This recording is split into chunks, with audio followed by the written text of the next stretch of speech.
afternoon. How's everybody doing? Good evening. Thank you for joining me. I had to let the cat out. Yeah, I wanted to talk to everybody this afternoon. Let's get a little bit more of this outside view, because just like this morning, you watched the sun come up. Now you're watching the sun go down. Okay, and yeah, let's have a little fun here. Now, I really wanted to talk to everybody about the effects of neurofeedback. Okay, the positive effects of neurofeedback. What I've been doing in the morning is waking up and recording, actually broadcasting my morning neurofeedback sessions. This is what I do for myself. This is my neuro amp. This is my EEG amplifier. So I plug it in. It's a 2-channel amplifier. You got channel 1, channel 2. And I use those 2 channels to train the left and right hemispheres of my brain in synchrony, neurofeedback. This is where you're synchronizing the hemispheres of the brain. And I train in the gamma frequency range. Now, that's very important. First, I want to show you what people see in the morning, because I left it up from this morning. Right? Now, this is Signet. This is the software called Signet. And what you see on the left side of your screen is the Signet control, right? Right here, the Signet control. You can see the graph of my brain waves and different frequency levels. What you see in the big blue field is the composite of both left and right hemispheres of my brain. My brainwave activity. Okay, when I'm in the midst of training, it flattens out. Why? Because you can see that the frequencies that are represented only go up to 40 hertz. That is in the gamma range, but where I train is at 50 hertz.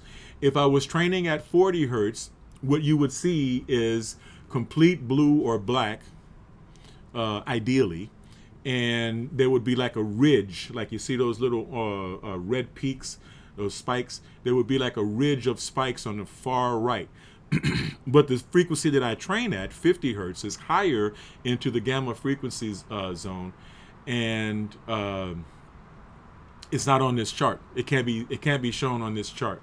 Okay, what you see to the right are the graphs that concern.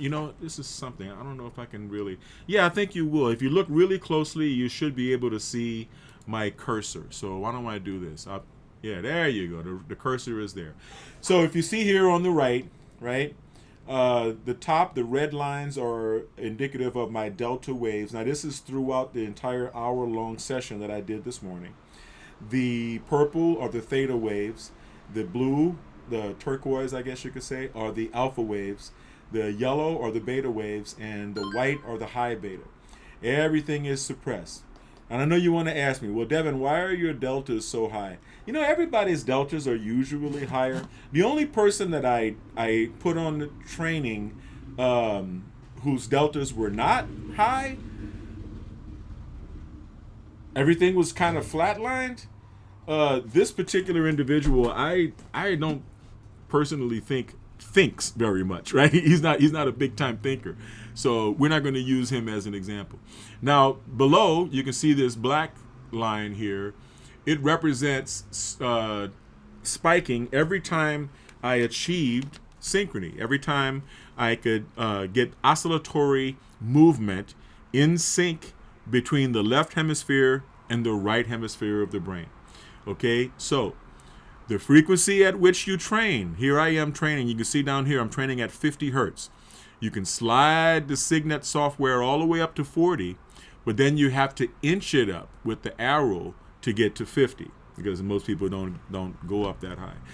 Now, I have to tell you that in order to train at 50 hertz takes a long time and a lot of training. You have to start off with infralow. Well, in my clinic, you have to start off with infralow neurofeedback in order to get rid of the neocortical dysregulation that most people have accumulated in their life. The overaccumulation of neocortical dysregulation, as we know, is called PTSD. So you got to get rid of all of that, because if you try to train in higher frequencies while your neocortex is still heavily dysregulated, then you're going to cause yourself anxiety. You're gonna it's not gonna be the experience that you're looking for. It's not gonna be the experience that you're looking for. Unfortunately, people have egos. We want to talk about race and IQ. I really don't believe in that bell curve garbage as much as I believe in the social paradigms that book reinforces. Now, whether or not it's true or not, I don't really know. And I question the empirical evidence, because I know a lot of very, very, very intelligent black people, people of all races, to be honest. And I know a lot of idiots in all races, too, even and especially the ones that have reputations for being smart. You know what I mean? I know a lot of stupid Asians, for example. And stupid Ashkenazis too, right? Shout out to my boy David. What's up, man? Love you, brother. Not talking about you. Anyway, so where was I? So anyway, it takes a long time. You got to first go through infralow neurofeedback and get rid of the neocortical dysregulation. And what I recommend is, after you provoke a shift in infralow, take your time, man, because infralow is fun, right? During infralow neurofeedback, you can watch a movie, you can play a video game. It's introductory. Infralow is most effective with children on the autism spectrum. It's very effective for all of the dysregulatory, I guess you could say, ailments or conditions, insomnia, bruxism, ADD, ADHD, anxiety, depression, stress, autism spectrum disorders. There are a lot of things that can be addressed. Okay, I'm not going to say cured. And remember, this is for entertainment purposes only. I'm not a doctor, and nothing that you see or hear on any of my channels should be construed as medical advice in any form. Having said that, let's get back to the crux of what I'm trying to talk about. Now, many of you have noticed in the past two mornings, I've returned to my routine of Synchrony neurofeedback. And as you can see, I train at 50 hertz, which is pretty fast. And if you notice, just in the past 2 days, because I'd already achieved a shift years ago, but just with the past two sessions, right? I feel great. My mental clarity is sharper. I don't know if you've noticed, but I'm talking a lot faster and I'm reading a lot faster, and all of the wonderful benefits of neurofeedback are taking place. And, other than the beer that I had this afternoon with my lasagna, I stay away from drugs, I stay away from alcohol, and I stay away from these things because they lower your vibration. And my objective right now is to raise my vibration, okay? Before I ran the marathon, the LA Marathon last March, you can see my ribbon up there, and my bib, right? I'm number 19053. Anyway, I don't know what number I'm going to get on my bib this coming March, but that was my bib from last March's marathon. It brought me at my age to embrace, after a life of bodybuilding, to embrace a hybrid training program. So now I'm running and swimming and lifting, or pretty soon I'm going to be lifting first and then running and swimming. Now that it's getting cooler, right, I can do that. I can lift and then run afterward. When I was a kid, I could do that in Miami, even on a 100-degree day. But those days are no longer here. I mean, that was okay. I hiked today. I didn't run. It was like 91 degrees. Anyway, I digress. What I'm saying is that it is a process. It is training, right? It's like being the guy with the big muscles in the gym, and then, the little kid is trying to find a shortcut to getting muscles. And he keeps asking you questions. Hey, how long do you think I have to lift weights before I get big as you, sir? And you just got to tell him, hey, man, I've been lifting weights for 10, 20 years, man, or 15 years, or however long it's been. And, big guys in the gym don't mind telling you, hey, man, you're a shrimp, you're a wimp, you're a pencil neck. And, in order to get out of being a pencil neck, you're going to have to put in the time. Well, you are a cognitive pencil neck, okay?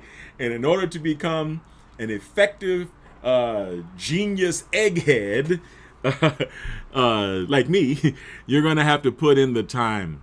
You're going to have to put in the time. You got to put in at least 20 sessions, probably 50 or more, of infralow neurofeedback. What I personally recommend is that you move beyond that. When I say infralow, I mean the frequency at which you're training is down here by 0. It's below the theta, the delta zone. It's below the delta zone, believe it or not. That's why it's called infralow, right? Ultra high, infralow, right? And this infralow frequency technique has been found. Shout out to the Othmers, Dr. Siegfried Othmer and Kurt Othmer. You guys are the best, man. These are the guys, and Sue, Heavenly, shout out. These are the people that taught me neurofeedback at the EEG Institute, and I have a lot of gratitude for that. Now,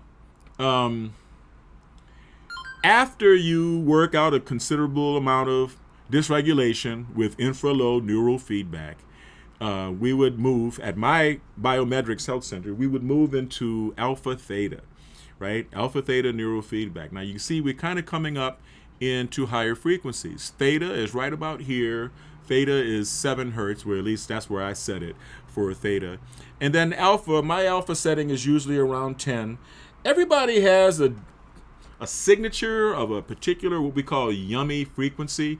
And if you really want to find someone's ideal theta zone, ideal alpha zone, you can do that. But that also will take time, and that also will take more sessions, right? But we have an expression in neuroscience: shift happens, right? Shift happens. And all you have to do is just continue to train in close interval, which means try to do it every day. That's why I kept my clinic open 7 days a week, so I can be there on Saturday and Sunday for people who were very serious about achieving a shift, okay? Permanent shift, basically, in cognitive function. In other words, you actually digest the training, and actually is akin to actually having some muscles after repetitive weightlifting in short interval, right? Now, once you get through alpha, when you're in alpha theta, the theta frequency zone is light sleep, right? It's related to light sleep. It's the REM sleep zone. When you first go to sleep, right, and you have rapid eye movement, your eyes are just darting around, and you're not quite down in the delta zone. You're at about 6, 7, 8 hertz, not 5 and below. That's delta. So you're not knocked out. You're actually kind of getting there, and that's where the dreaming takes place, right? When you first go to sleep, and when you're waking up out of delta into theta. That's the dream zone. It's also the subconscious mind zone. It's also the area, the frequency zone that there are repressed memories and the repressed emotions that are attached to those memories. Yeah, I'm not going to get into the terminology used in other avenues, but that emotional area. First, the physical dysregulation of the neocortex has to be addressed with infralow neurofeedback. Then we move into alpha theta neurofeedback. Client budget permitting, to bring up on an energetic level all of those lower emotions, all of those repressed, especially negative, but all of those repressed, most positive emotions aren't repressed, right? I mean, unless somebody wins the lottery and they don't want to tell anybody that they won the lottery. So I think that would be maybe an example of a repressed positive emotion. I don't know. All I'm saying is we dig up your stuff with alpha theta neurofeedback on an energetic level. It's like taking your painful crap and pricking it with a pin and letting the energy out during the back door, out through the back door. Now, hey, hey, hey, pause. Okay, that back door shit. Anyway, once you do this, once you go through a shift, how do you know you've achieved a shift in alpha theta neurofeedback? My son Kai, shout out son, shout out to all of my kids, Yvonne, Katie, and Kai. When I was training my son, because I got into this to help recover Kai from the autism spectrum, I trained him in alpha theta, and I trained myself in alpha theta, right? I'll just give you an anecdotal example, okay? And we went to the zoo, the LA Zoo, in the middle of the summer. It was over 100 degrees. You know the smell of the zoo, right? Especially when it's over 100 degrees. And babies are crying and mamas are yelling, and people are just hot and bothered and miserable. And Kai and I just looked at each other and smiled, because we recognized that we were in a different state psychically than they were. We were shifted. We were shifted in alpha theta. So, if you're not bothered, if you don't have any issues that actually have energy, then yeah, your personality does change, okay? Your personality can change, unless you're an asshole and you just want to remain an asshole. I mean, that's up to you. That's a personal choice. But going through the alpha theta shift, afterward, you may notice that you could talk about topics that may have caused you a little bit of emotional discomfort before, and they no longer cause you discomfort. And you're like, wow, basically you released the energy from the memory, right? And that's alpha theta. Now you want to get into gamma. You want to get into synchrony after that. Synchrony neurofeedback. You're synchronizing the two hemispheres of the brain to oscillate in synchrony with each other, to work together.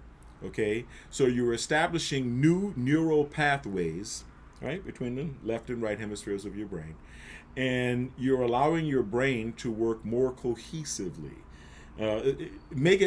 Think of the Limitless, right? Limitless movie, where Bradley Cooper learned, he didn't learn, he took a pill that helped him to use 100% of his brain, and so therefore, just with the natural intelligence that he already had, he was able to solve a lot of problems and stuff. But this is not a pill. This is training, right? This is training. I could take Dianabol or any kind of steroids and lift weights and get really big, but I'm natty. I'm natural. I've always been natty all my life, and I'd be damned if at this particular stage in life I'm going to start taking steroids. I mean, my muscles are still fine and beautiful and strong right now at my age because I'm natty. I'm natural, right? Well, neurofeedback is a natural, non-invasive way of restoring the brain to its natural balance, okay? Restoring the brain to its natural balance. First, physically, by getting rid of the neocortical dysregulation. Secondly, by purging any emotional hang-ups or junk you may have. And of course, everybody's had different experiences in life, and everybody handles them differently, right? I mean, some guys, most guys who go to war, right, who go to a war zone, who have to fight in combat, come back severely dysregulated. This is true. But sometimes civilians can achieve a similar amount of dysregulation, neocortical dysregulation, simply because their person handles stress differently, right? So the shock that a Marine might experience seeing his buddy step on a landmine and get blown up could have the same neocortical effect on a civilian who comes home and their house is on fire or something, or it opens up a phone bill and it's like $700, something, anything, things that happen. I'm just trying to give examples of things that happen in real life, right? So you get past that, you get past the neocortical dysregulation with infralow. You go into alpha theta, you purge your shit, right? You get rid of all of that, and your personality definitely improves. You're cleaning out the garbage, and then you move forward into synchrony. Now with synchrony, you can do anything, right? I mean, because you're synchronizing. You can see right here, I can put the dial at 0, right? I can synchronize your the hemispheres of your brain, in a low frequency zone, in the the delta zone here. I mean, if you're having, insomnia and you have someone to drive you home, and you want me to train you in delta, I can. You'll probably go to sleep during the session. Going to sleep doesn't stop neurofeedback. The input is auditory as well as visual. So going to sleep stops the visual, obviously, because your eyes are closed, but your ears don't close. Your ears will hear what's in those headphones, and you can still train. I've seen people reward gong, produce these spikes and everything while they were straight asleep. You can train in around 6, 7, 8 hertz in the theta if you want to do that. If anything below here, I would probably either stick to infralow or alpha theta. Anything below 10 hertz or 12 hertz or whatever. Now, if you want to just synchronize the brain, we could find your sweet spot or your yummy zone. In other words, what is your optimal state of neocortical arousal? In other words, what makes you happy? At what zone are you happy? It's always in the alpha zone, right? It's always in the alpha zone for most people. But it could be 9, 10, it could be 11, it could be 12, whatever. It's different for everybody, right? So we find that zone. Now, if I wanted to split this amp, there's a technique that we use called the honeymoon protocol. If I wanted to do single channel neural feedback, I would only use one channel of the amp and not the other one. I would only use channel 1. And why would I do single channel? Because there are a lot of protocols that are very effective that require single channel. T3, T4 comes to mind. T3 right behind the ears, T4 right here. That's a very good protocol for stability. Just basically stability, making you feel solid and whole again. All right, that's a very good beginning neurofeedback protocol. Also, T4, P4, parietal, the temple right here behind the ear, and parietal lobe right there. That is also very good in the very beginning stages for infralow neurofeedback, to calm the right side of the brain, right? To calm the right hemisphere of the brain. I'm going to take a break here and explain the differences between the left and the right. The left hemisphere of your brain is closer to your heart, and therefore it receives more blood. And this is in everybody, unless there's a person with their heart on the right side, but I don't think there is such a person. And the left hemisphere of the brain is larger in most people. It actually extends out further to the front, and it's just bigger than the right side of the brain. That's just the way it is. Now, could that have something to do with the assigned functions, the alleged assigned functions of the left and right hemispheres? The left being more analytical and linear, and the right being more emotional and creative? Maybe, could be. I don't know. I'm not a brain surgeon. I'm just talking about neuroscience as I understand it. But I can also use this amplifier in the 2-channel mode split the ground and train two people to synchronize with each one with a single channel protocol. Usually I'd put it back here and here, P3 and P4, which is the parietal lobe, P3 and P4, on two people.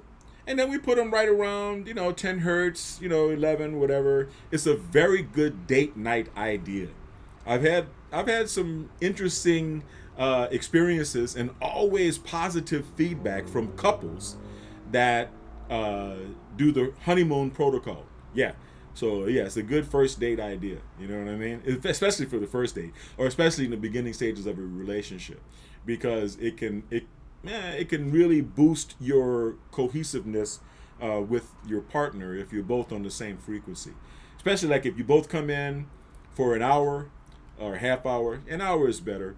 And let me hook you up together, put a splitter on my headphones, let you guys have headphones, put a splitter on my ground, put the ground on your and your partner's forehead, and train the parietal lobe of each of you at the exact same frequency.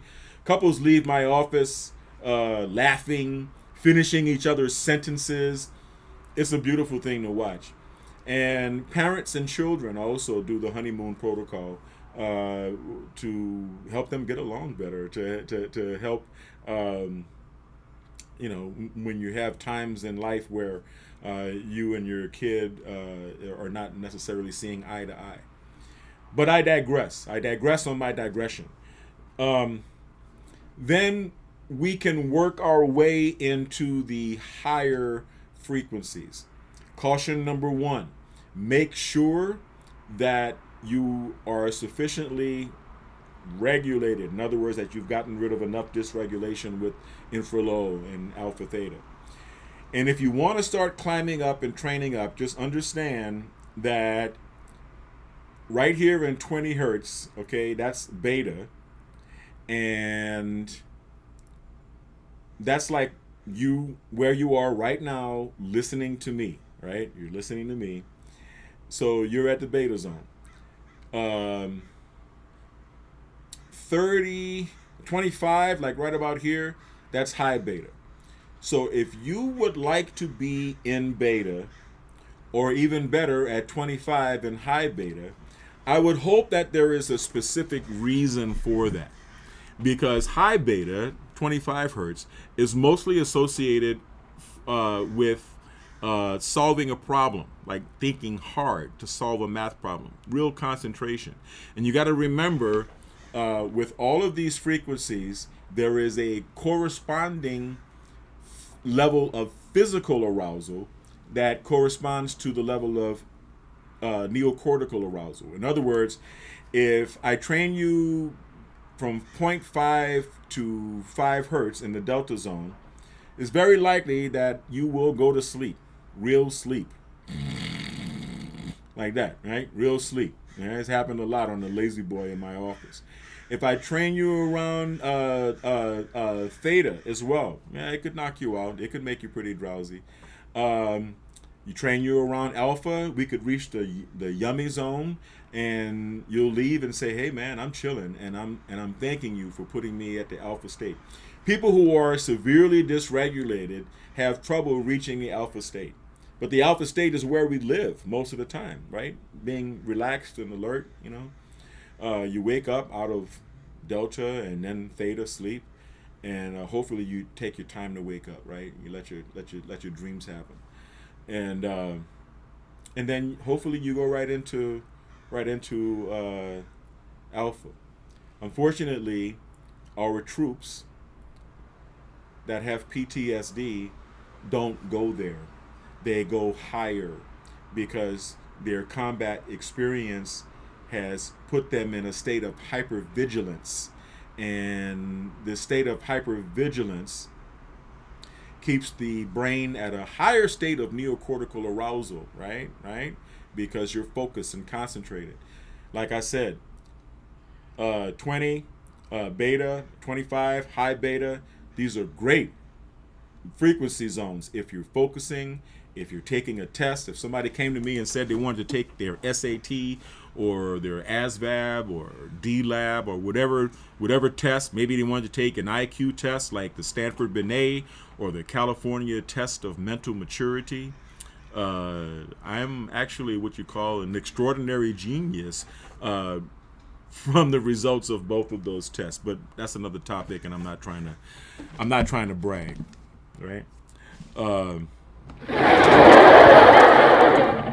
Anyway, that was a late laugh. Peanut gallery. Anyway, when you start to move up, remember there is a corresponding level of physical arousal. So I would say do your infra low, do training in the alpha zone. Training in the beta zones, I would leave for training for a specific purpose.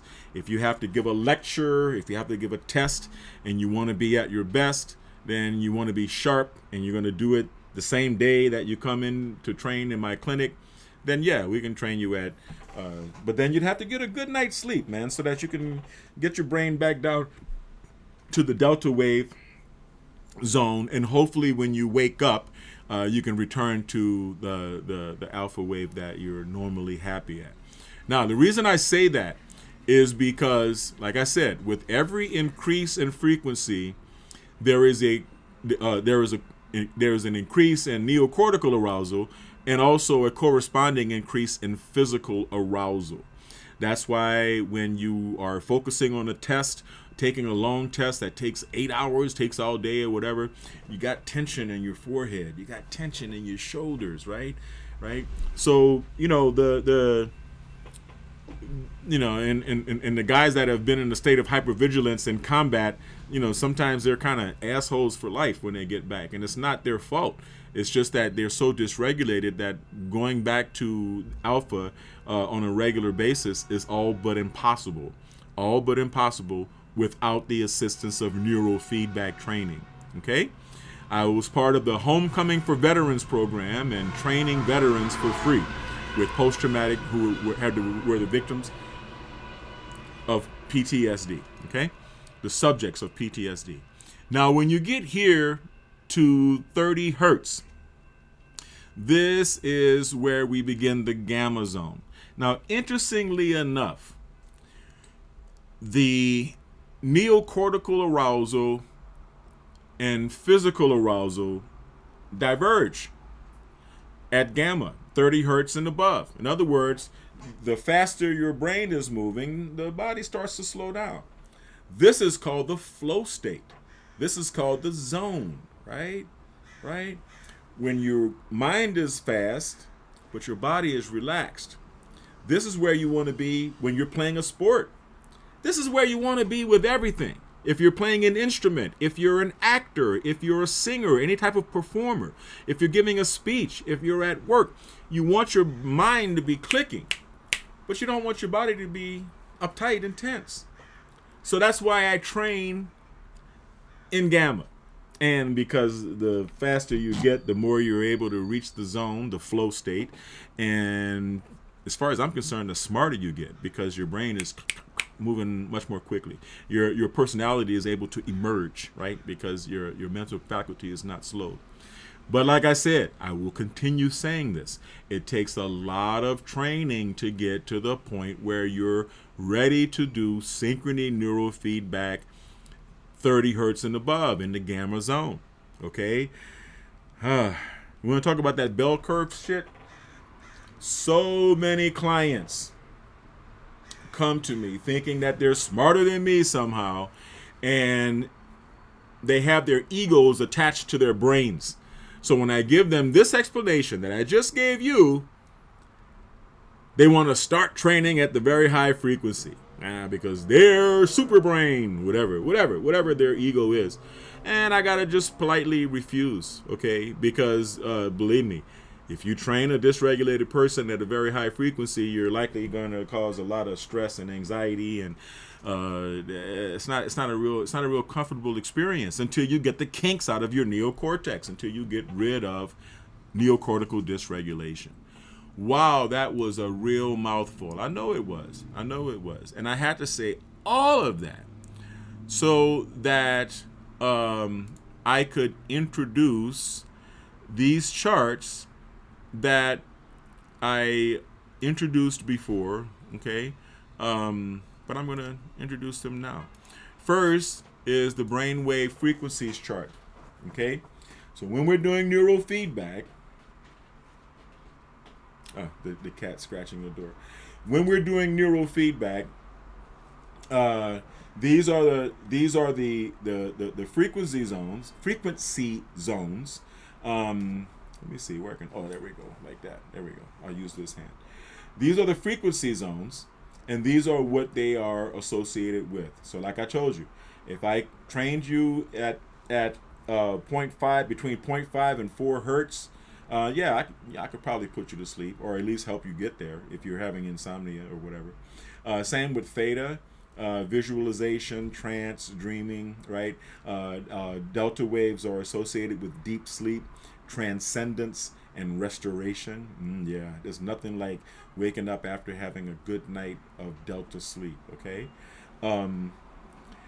Theta waves, visualization, trance, and dreaming.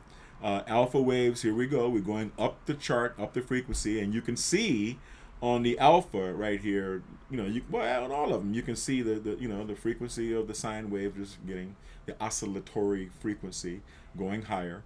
With the alpha wave zone, we're at meditation, creativity, and relaxation. The reason I keep looking up is because I have a giant big screen TV in front of me that I use as my monitor. So, I'm not just like, trying to imagine things when I'm looking up. I'm really looking at something here. I'm looking at what you're looking at. It's just that my monitor is very big. Beta waves between 12 and 30 hertz. Okay. Okay. All right. Maybe 13 or whatever. We're not going to go there. Beta waves are, like I said, where you are right now if you're listening to me, right? Alertness, concentration, and thinking. Above 25, they don't split, on this chart, they don't split beta and high beta.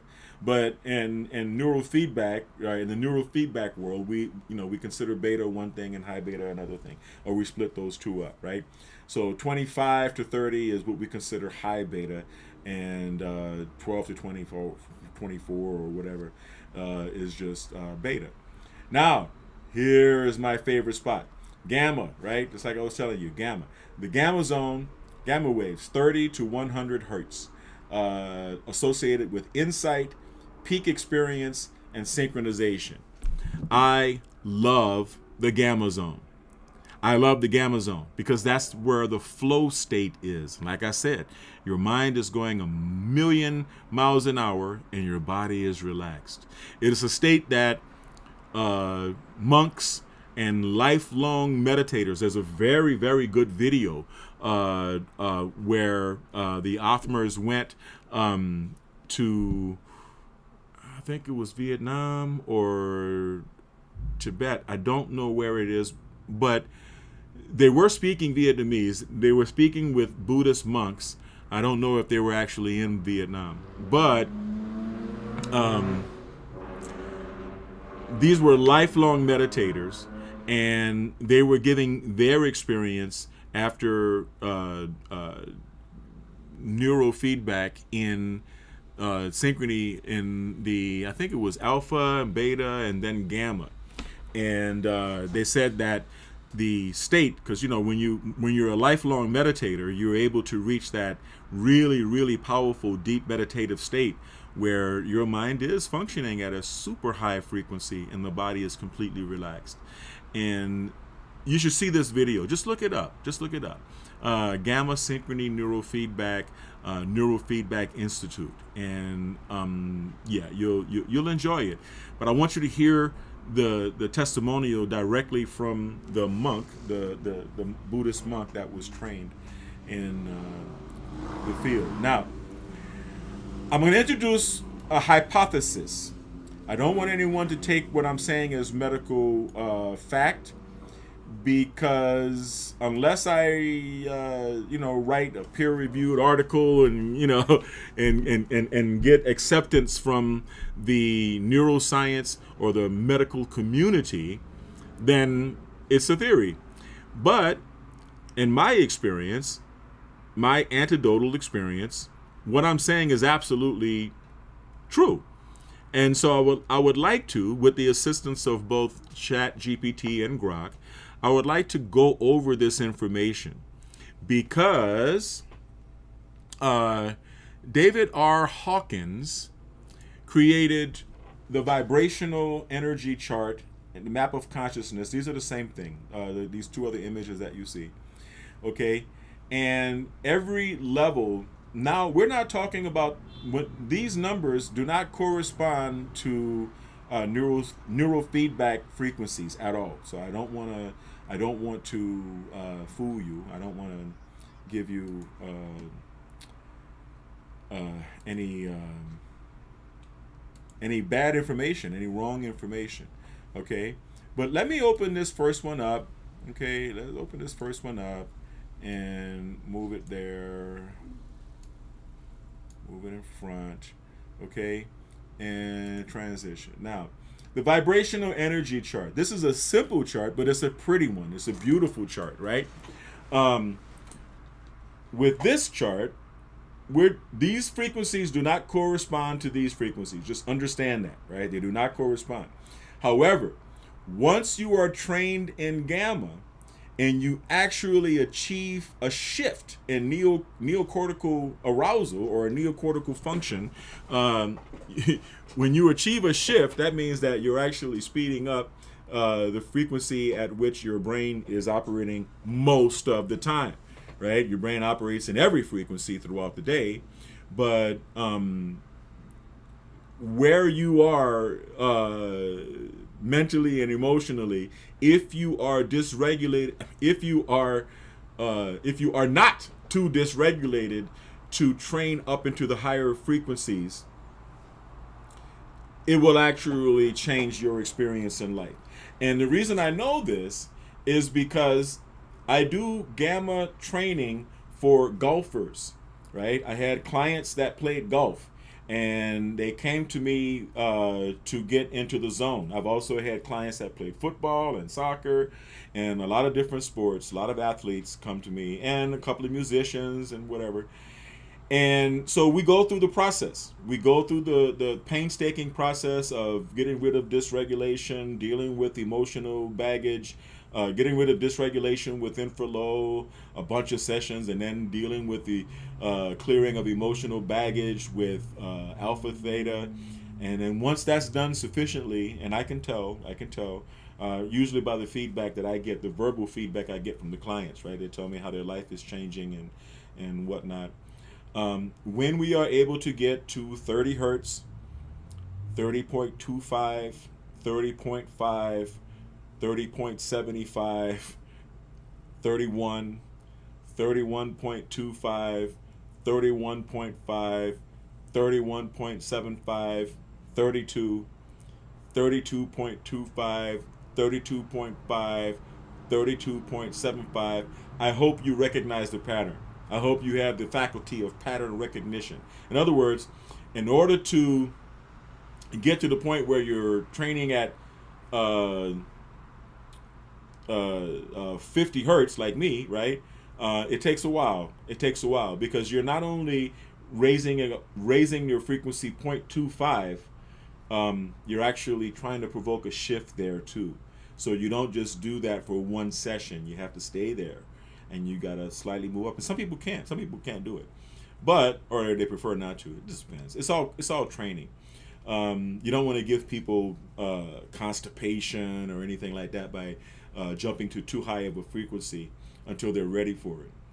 But when we are able to get to that peak, at least 40 hertz, it doesn't have to go all the way up to 50, at least 40 hertz, then yeah, that's when I get the feedback that, hey man, my golf game is better. I can concentrate, especially on the putting green. Yeah, a lot. Even musicians tell me, I'm able to play better. A lot happens. That's the flow state. But as a person, what it also represents is the unifying frequency zone. So that's where you can get close to what we call Christ consciousness, because that's the frequency zone. Not only is it unifying for you as a person, it also helps you to think win-win. It's also good for conflict resolution, feeling, what does it say here? Insight, right? Peak experiences, synchronization. This is true. This is true. And when you provoke a shift in gamma, it takes a long time, but when you do it, then you're going to notice you're a lot more comfortable with life, especially if you're an athlete and you're trying to get to that flow state, and then you realize that training and synchrony helps you to achieve the flow state at will. You're not going to ever want to go back. And your thinking in other ways is going to improve. In other words, you can rise. You see the vibrational energy chart. You can, by staying at gamma, you can raise your energy frequency. This is my theory. So remember, I'm not a doctor and I'm not telling you anything as scientific fact. I'm only giving you the anecdotal experience that I've had in 10 years of doing neurofeedback at the Biometrics Health Center. So I think I have 10 years and literally hundreds of clients, okay? Now, we've already talked about the lower frequencies, 20 for shame, guilt. Shame is about the worst thing a human being can experience, okay? It's really impossible to reach a good sense of self-worth if you're ashamed, if you feel guilty, if you feel apathetic. Grief is hard. Grief is hard. It pulls you down there. Fear, not too familiar with fear. I'm not too much of a scary cat, but I understand that fear can be pretty difficult for people to experience. Desire, coveting, dopamine addicts, any kind of addict, right? Because desire is addiction, craving, right?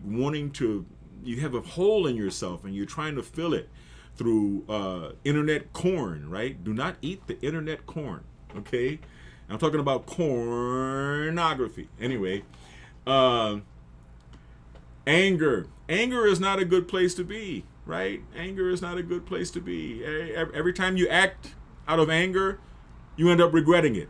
Don't you? Okay, so you know that. Pride. Yes, pride. Courage is a little bit more. You're getting a little higher. You're climbing out.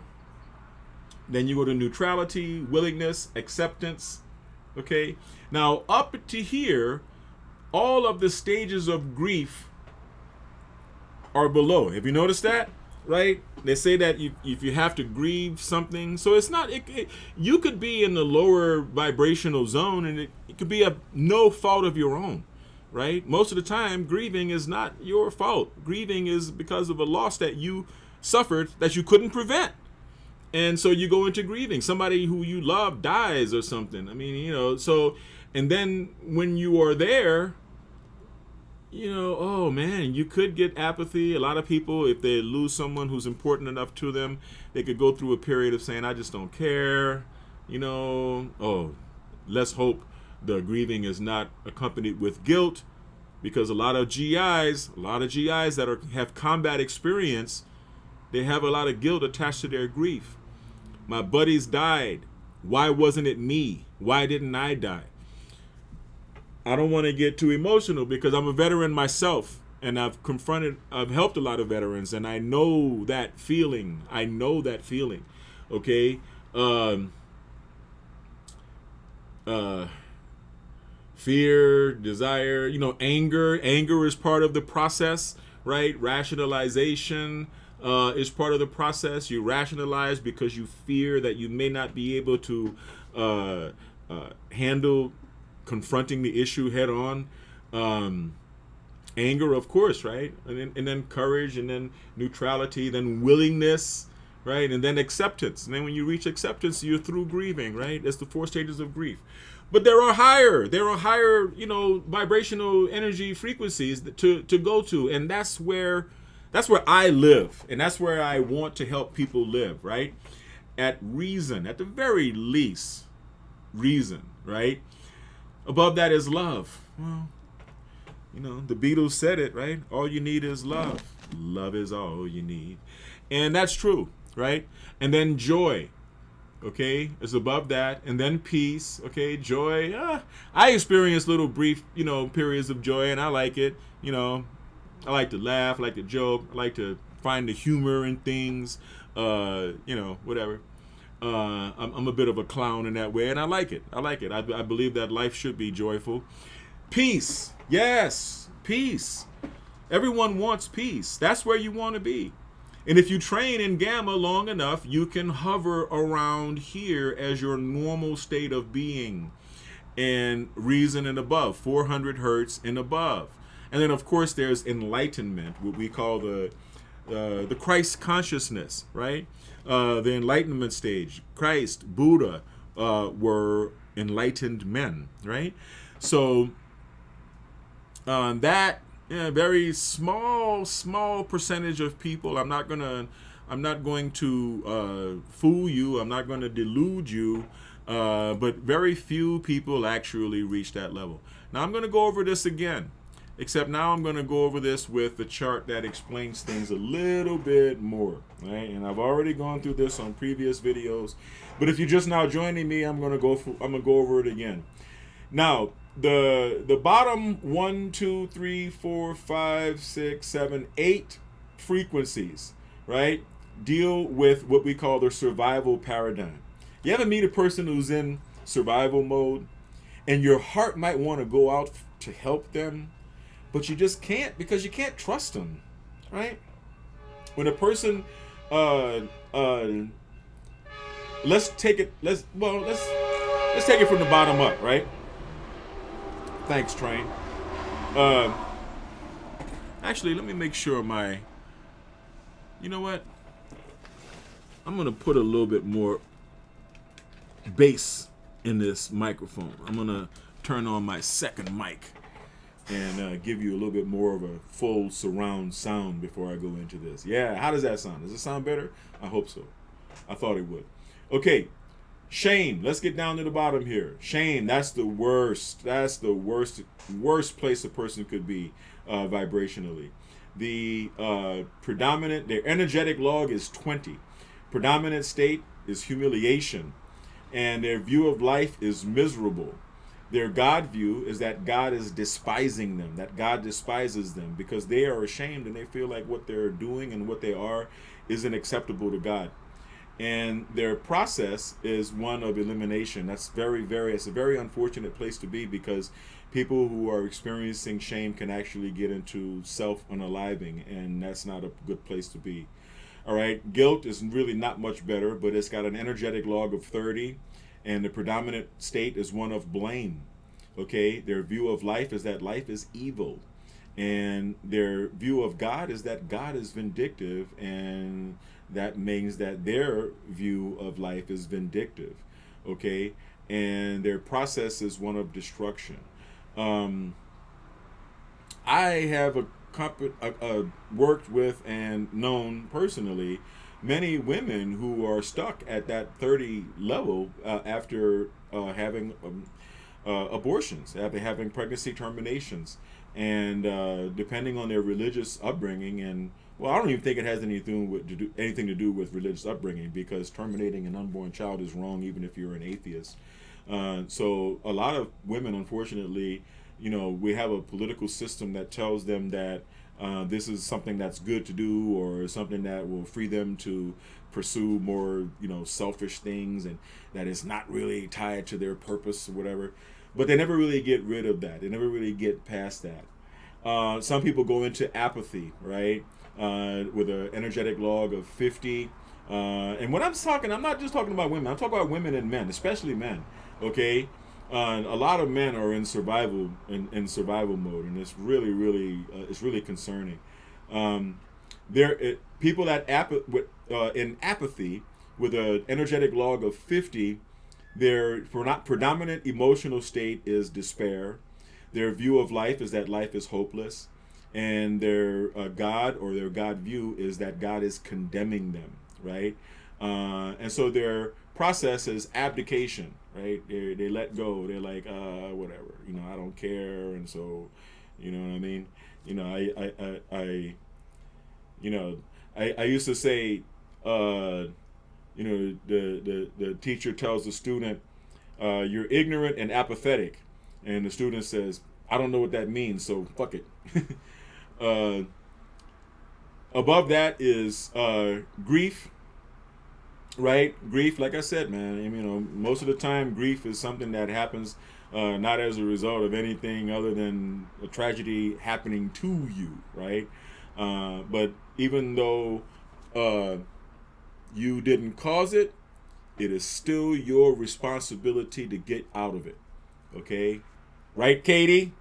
Even though you didn't cause it, it is still your responsibility to climb your ass out of it. All right? The predominant state of a person at that 75 energetic log level is regret. Their view of life is tragic. Okay? I once had a relationship with a woman who has a very tragic view of life till this day. And although I have very deep compassion for her and for her experiences, as a refugee and whatnot, I have tried unsuccessfully to help raise her frequency out of the grief paradigm.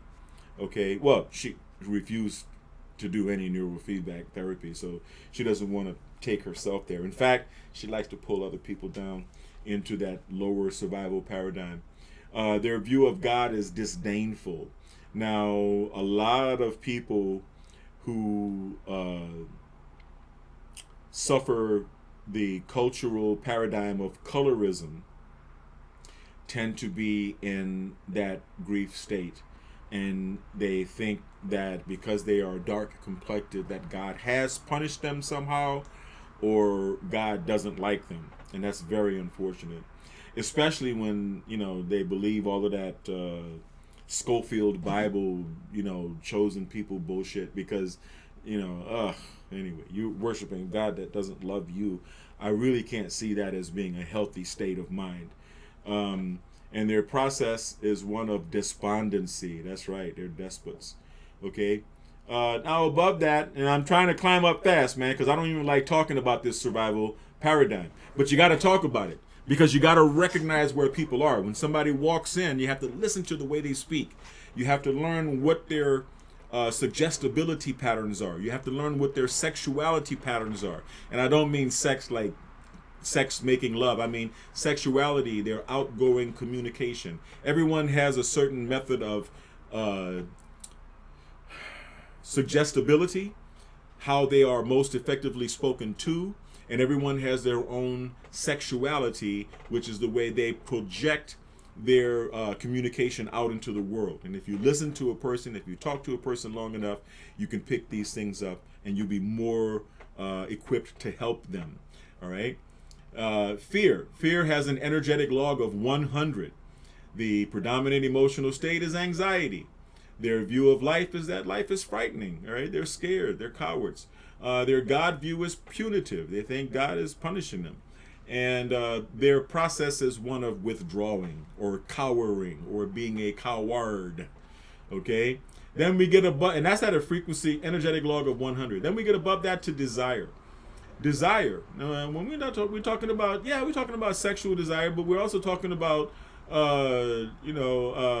addiction. And so where does a sexual desire, where is sexual desire attached to addiction? Well, through sex addiction, obviously, right? And we have a world right now that is inundated with corn, okay? And you're going to find out why I'm explaining all of this right now. Because there is a deliberate campaign to keep us, citizens of the world, and especially citizens of America, in this lower survival paradigm, to pit us against each other, right? When we're better than that. We're better than that. Not only citizens of the United States, but citizens of the world. We're all better than that. Okay? But at desire state, the predominant emotional state is craving, right? Craving.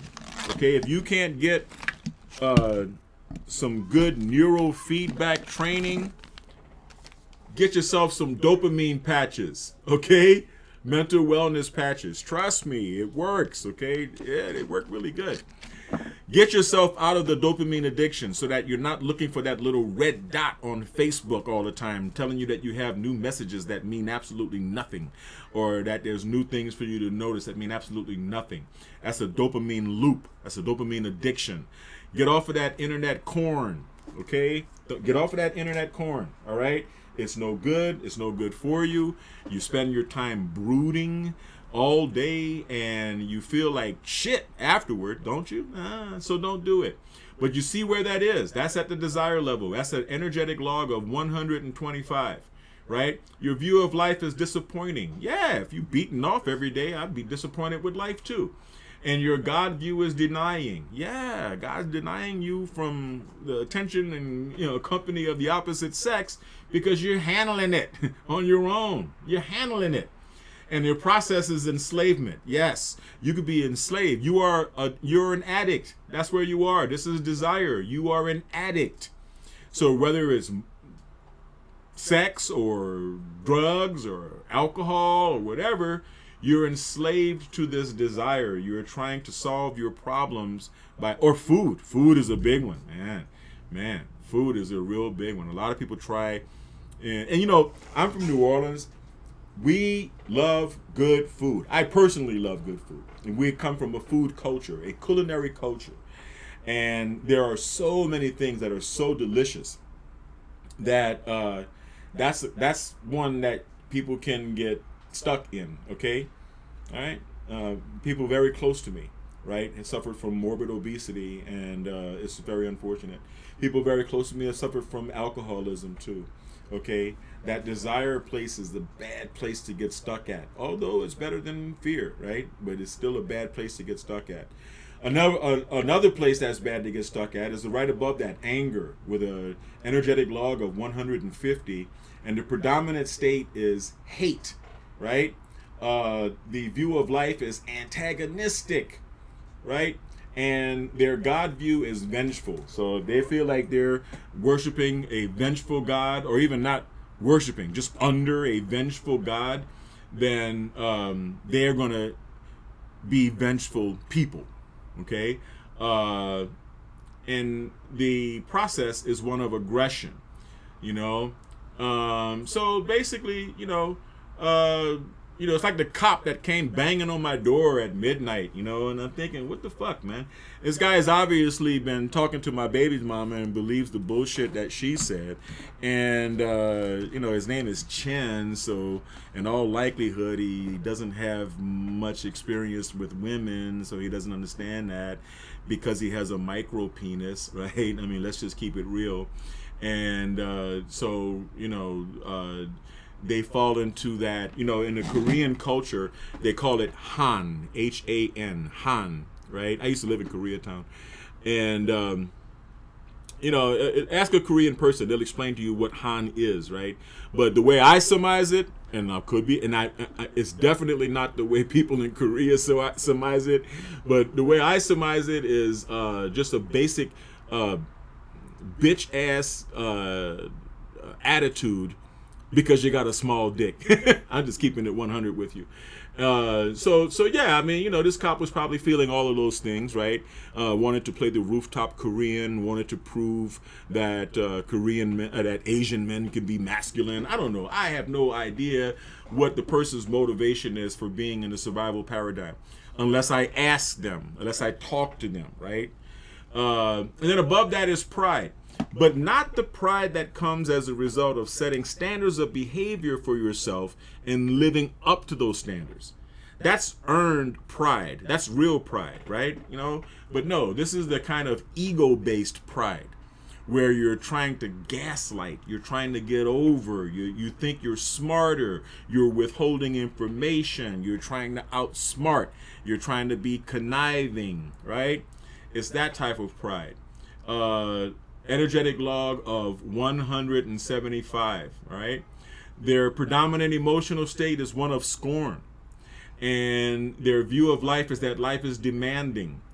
And their God view is that God doesn't care. God is indifferent. That's how they think. That's what they believe. And their process is one of inflation. Now, you see that red line above pride? Okay. Below that, honestly, man, all of the frequencies below that can really, really negatively affect your personality and your character. And you may have compassion and want to reach out to a person that you notice or that you see is in survival mode. They're following the survival paradigm. But a word to the wise, a word of caution to the wise. Okay? It could burn you.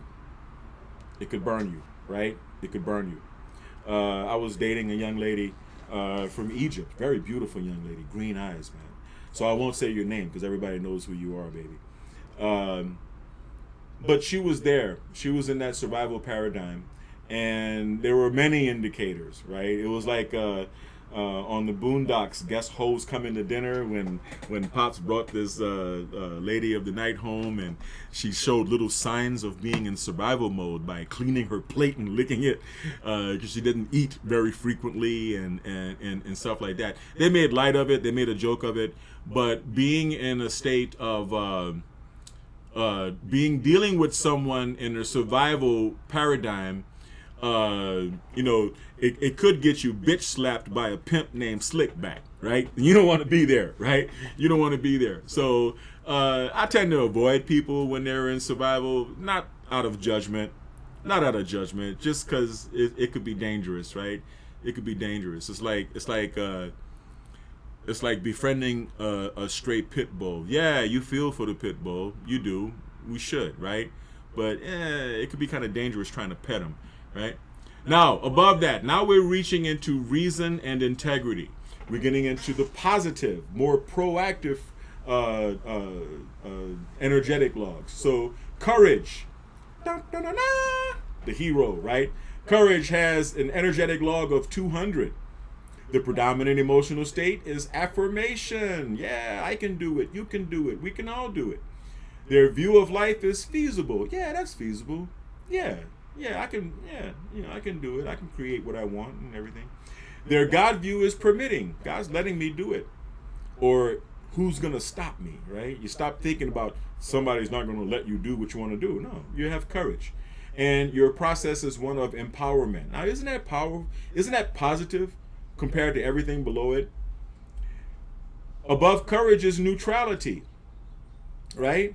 I went from being courageous enough to fight to realizing that I don't have a dog in the fight, right? I'm neutral. I'm neutral because I have enough value in myself. That's an energetic log of 250. The predominant state is trust, right? And their view of life is that life is satisfactory. See how this is all in the green? And their God view is enabling. God is not only permitting, but he's enabling them, right, to do what they need to do, to achieve their goals, right? And their process is release. Let go and let God, right? Let it go. Okay? Above that is willingness. I like willingness. Willingness has an energetic log of 310. Predominant emotional state is one of optimism, right? And their view of life is hopeful, right? I love optimists. I am an optimist, and I love optimists, right? Their God view is inspiring. God inspires. Yes, God does inspire.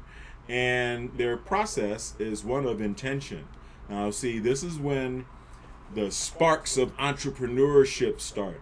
This is when you start talking to the person that you're working with, and you understand that they are setting goals for themselves. They're goal oriented. And any psychologist or even psychiatrist will tell you that that is a sign of health. That is a sign of health. That's a good sign, right? Because if you have goals, then you're not in any of those other lower frequencies. And then above that is acceptance. Remember what we were talking about people in the stages of grief, okay? Acceptance with a energetic log of 350. Their predominant emotional state is forgiveness. and their view of life is harmonious, right? They're starting to get into flow, right? And their God view is merciful because their higher self, they are reaching their own higher self. And by reaching their higher self, then they can be more giving toward others, right? Right? Now, instead of being in the pride zone of 175, which is about half of that frequency, actually it is exactly half of that frequency, where you're trying to one up everybody, and you are trying to gaslight, always having something to prove. Okay, you don't want that. But of course, their God view is merciful, and their process is one of transcendence. They know that they're on the way up. They know that they're on the way up. Okay, now with repeated gamma synchrony neurofeedback training, yes, you can push yourself. In my humble opinion, in my theory, I have to say that until I get a few peer-reviewed articles written. But look at how L. Ron Hubbard tried so much to introduce Dianetics, which is feedback assisted talk therapy, for better, for lack of another way to explain it, to the medical community, right, through peer-reviewed articles. Yeah, they didn't accept it. So I don't really feel hopeful about getting what I'm saying to you right now across to the medical or psychology establishment. In fact, even the people in the neurofeedback world with me probably haven't looked at things from this extended view that I'm telling you right now. But hopefully they will, right? Spread this video, right? Share this video. All right, now, above that, now we're getting to the good zone. You see how it's still in reason and integrity, but it's at the very top. Reason. I like to stay there, and I don't want to be any lower than that. Reason. With an energetic log of 400, their predominant emotional state is understanding, because they're reasonable people. And their view of life is meaningful. Yeah, well, if you reason, if you think about it, of course life is meaningful. Their view of God is wise, and their process is one of abstraction. Okay? Life is meaningful, right? Well, they don't want you to feel that, right? So they tell you that you live on a round ball that's chasing the sun through the universe, and you came from a monkey and from a puddle of protoplasm, and everything is random and very atheistic, and it takes you. It's a very irrational, unreasonable way to view life, but it's something that has destabilized the majority of the population of the world ever since they came up with that bullshit. And their process is one of abstraction. Okay? Now we go above where I'd like to be. Love requires vulnerability. You can't be in that state unless you're willing to be vulnerable, which means that most of the people in the world are operating in these lower paradigms. Okay? But you're still willing to love, knowing that many people will victimize you. They will take advantage of your love. They will see kindness as weakness. They will see vulnerability as naivete and stupidity. And many people who are at the pride state, if they see that light in you, because now I always talk about the light, right? When people notice the light in you, yeah, then they can get envious, okay? But you got to still keep that light. You can't change yourself, even though sometimes you may mistakenly cast your pearls before swine. Okay? Don't cast your pearls before swine, because they'll tear it up and turn around and tear you up. That's in the Bible. They will render you. All right? And I don't want to see you out there getting rendered. Okay? But, being in the love frequency, energetic log of 500, that doesn't mean you're stupid, right? It just means you're in the love frequency. That means that you really want to be loving. You would prefer to be loving. Your predominant emotional state is reverence. Namaste. Right? The light in me honors the light in you. Reverence. I revere you, and I revere God, and I revere this world that we live in. Their view of life is benign. Life is not going to hurt me. God is not going to hurt me. The world is not going to hurt me. So I have no reason to fear. When there's love, there's not fear. Where there's fear, there's not love. All right? Love and fear. Okay? They're actually, Arnold Patent, this author, he wrote 2 really good books. You Can Have It All and Death, Taxes, and Other Illusions. Right? So look up Arnold Patent, Patent, just like a patent, right? Arnold Patent, and those 2 books, right? You Can Have It All and Death, Taxes, and Other Illusions. Very good books. Very good books about the spiritual paradigm. And Arnold breaks it down. There's only 2 emotions, love and fear. And fear is the withholding of love, usually from the self, but most of the time from somebody else too, right?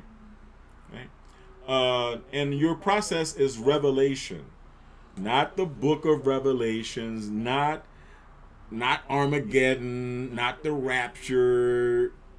No, revelation, revealing the self. I'm an open book, for example, and I've been accused of oversharing, but it's not because I want to overshare. It's because I don't fear.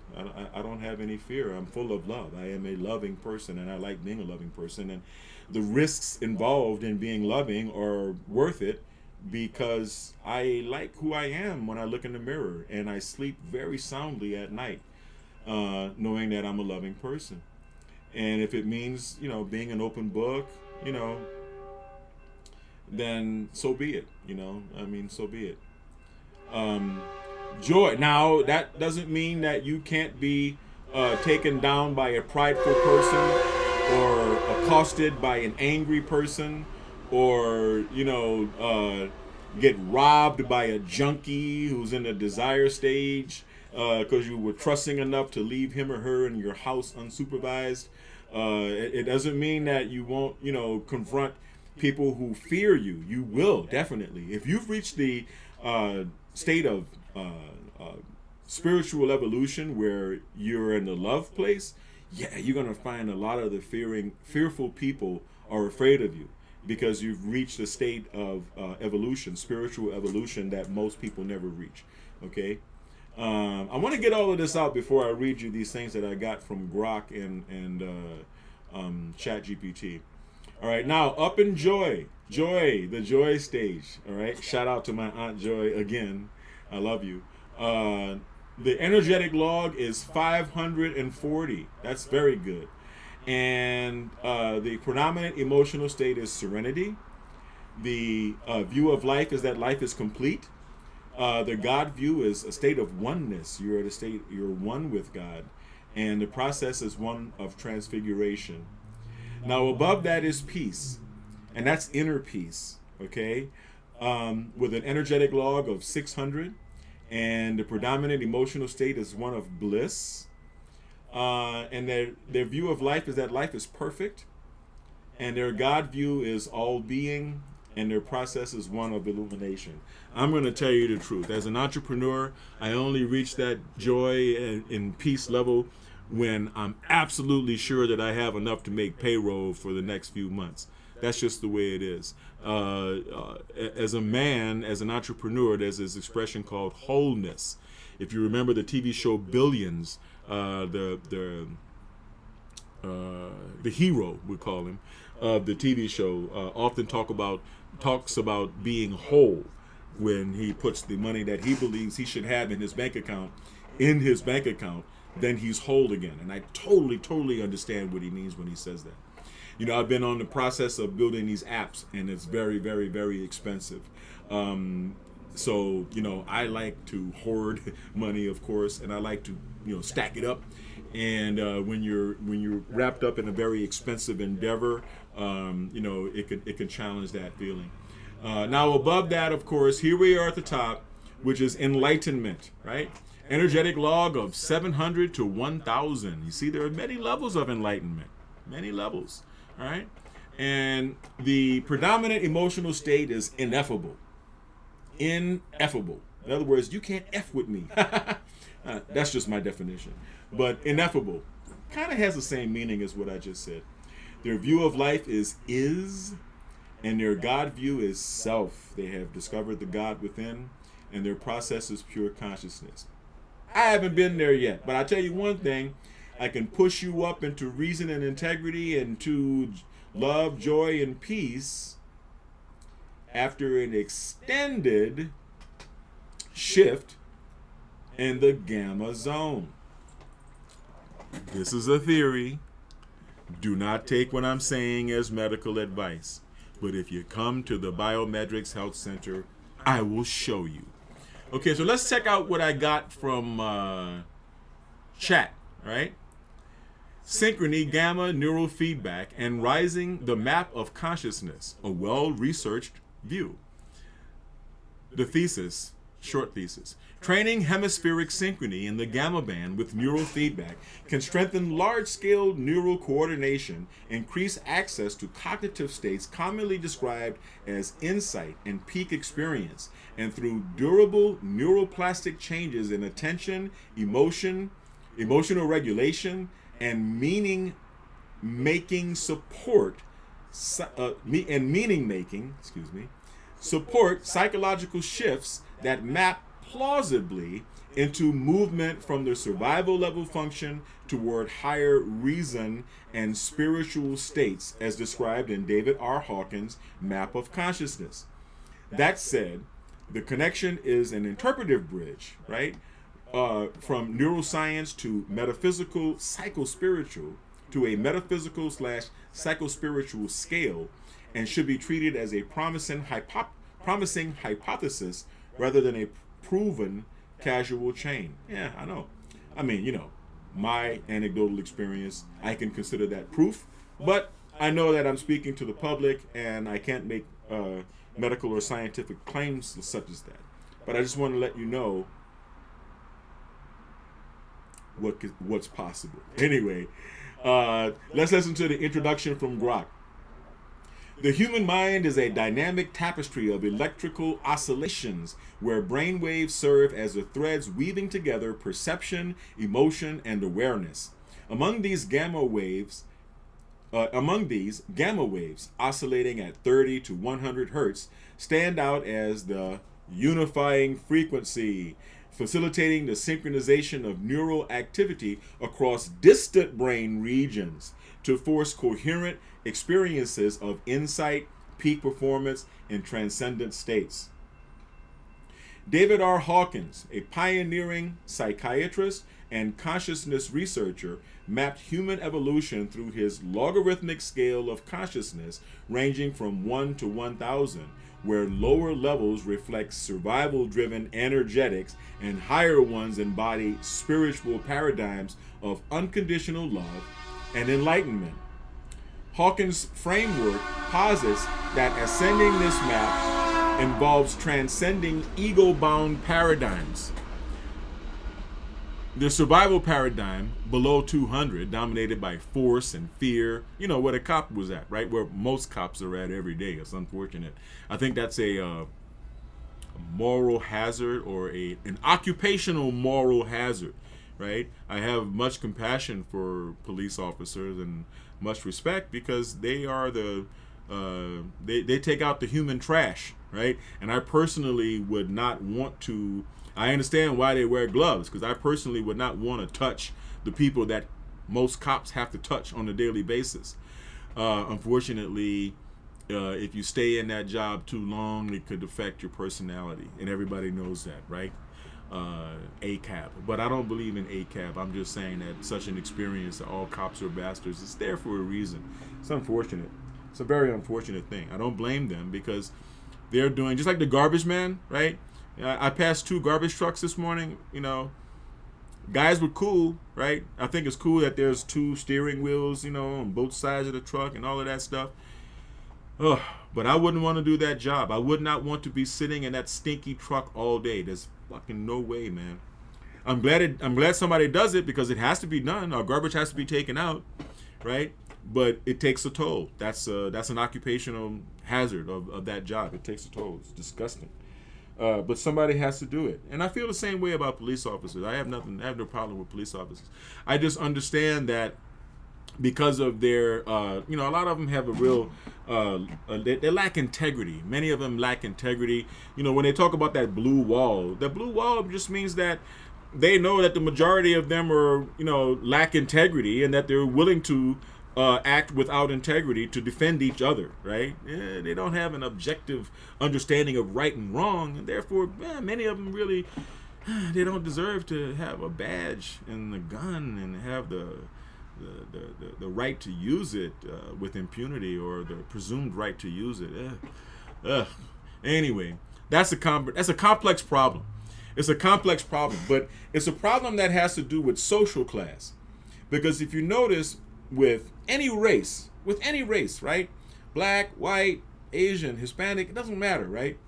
It's usually the lower classes of people that are always calling the cops, that always have the cops around, right? Always got the red and blue lights outside.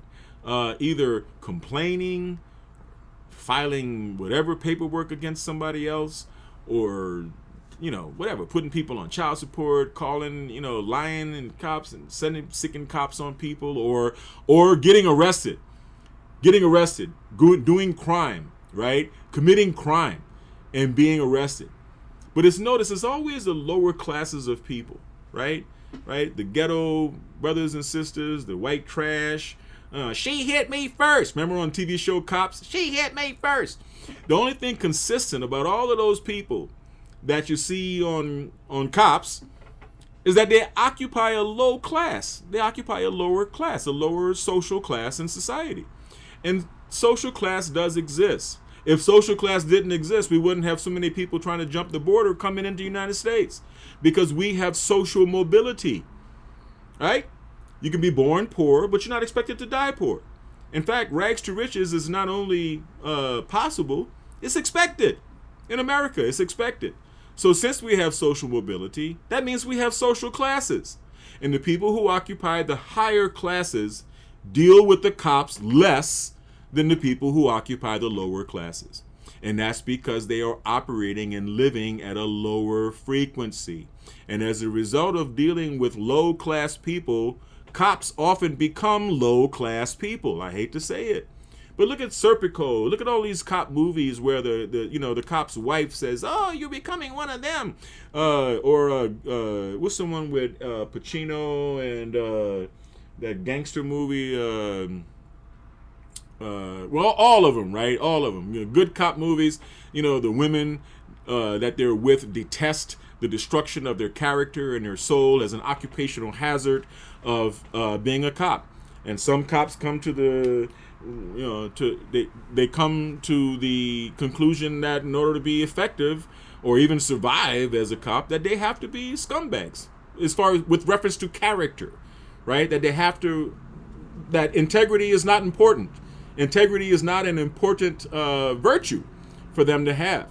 And I just prefer not to associate with those people, right? Just like I don't go, hang out with niggas in the ghettos from, excuse my French. Just like I don't go to trailer parks and hang out with the rednecks. Just like I don't go to Koreatown and, stand on a rooftop with the Buddha heads.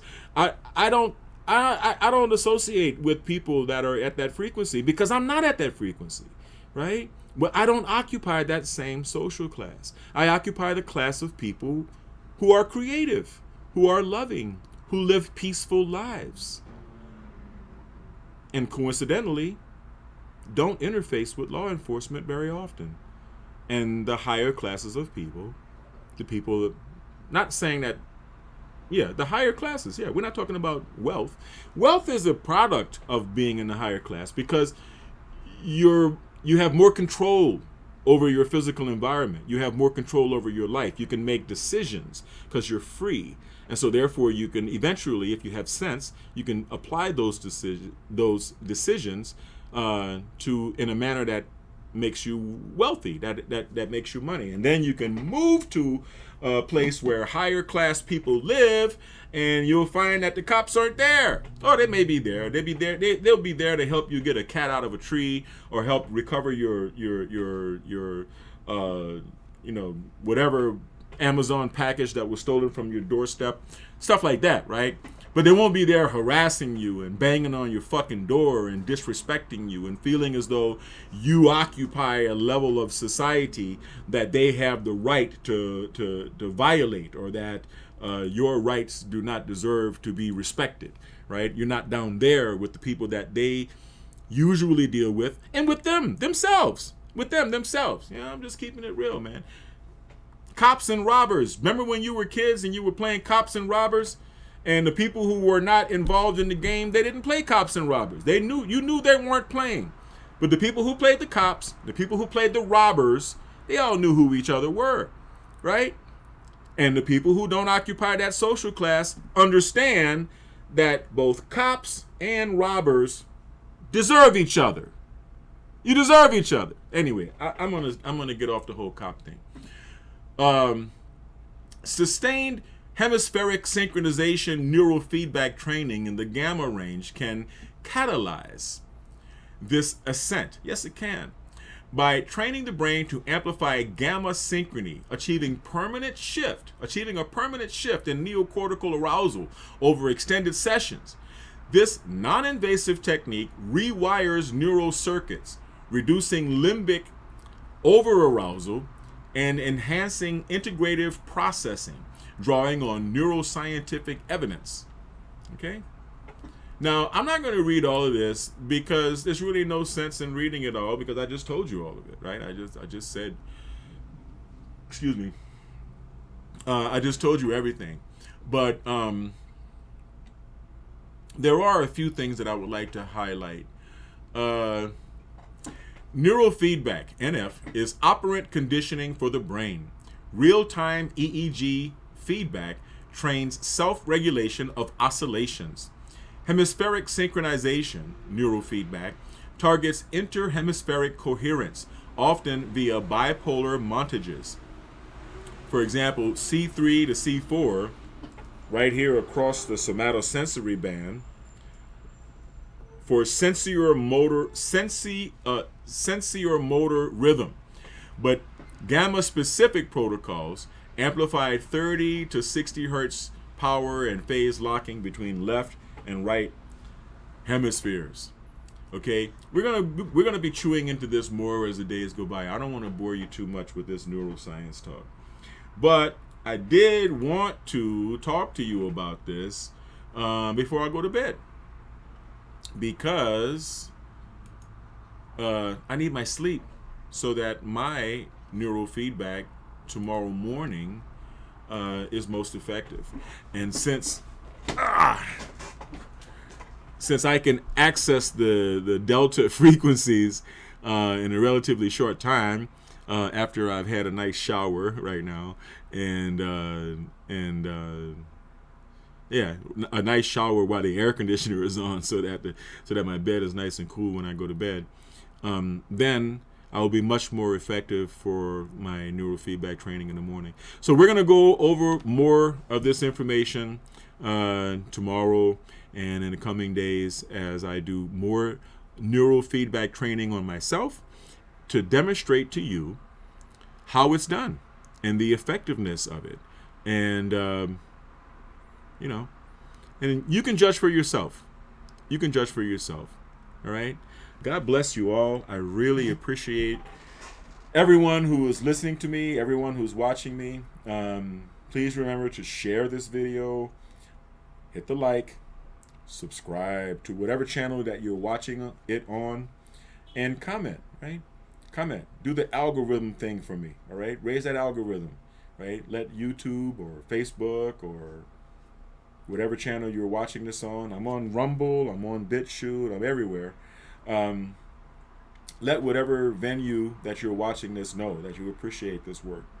Right now, everybody's talking politics. right? Everybody's talking about you know who and the you know who's and you know what going on and all the rest of that. That's not me. I mean, I try to dip into politics, but it's just not me. It's not me. I'm a very political person to my friends in person, right? But that's not the most valuable thing that I have to talk about. This is among the more valuable things that I have to talk about. And wait until I start painting on my easel, right? And get back to doing my painting in my studio work, okay? Photography brought about the age of Impressionism because artists were out to prove that they could do what the camera could not do. So that's why that's when we went from a highly representational rendering, right, to the more abstract things, right? And it wasn't just Impressionism, it was Cubism, it was a lot of the isms, right? Dada was the first ism, believe it or not. It was called Dada. It was a reaction to the atrocities of World War I. And, you know, believe it, you know, what we're experiencing on this planet is going to bring us another art form. And we also have to prove as visual artists, as painters, that we can do what AI can't, which is not too hard to do. Anyway, I'm digressing and I'm keeping this video going longer than I intended to. So thank you for watching. As always, I want everyone to stay kind, because kind is not only the new sexy, kind is the only sexy. I want everyone to stay blessed and remember to bless others. Stay sexy, right? And stay healthy. That's the most important thing. Physically healthy and mentally healthy. Physically healthy and cognitively healthy. Thank you for watching, and I will see you early tomorrow morning. Peace.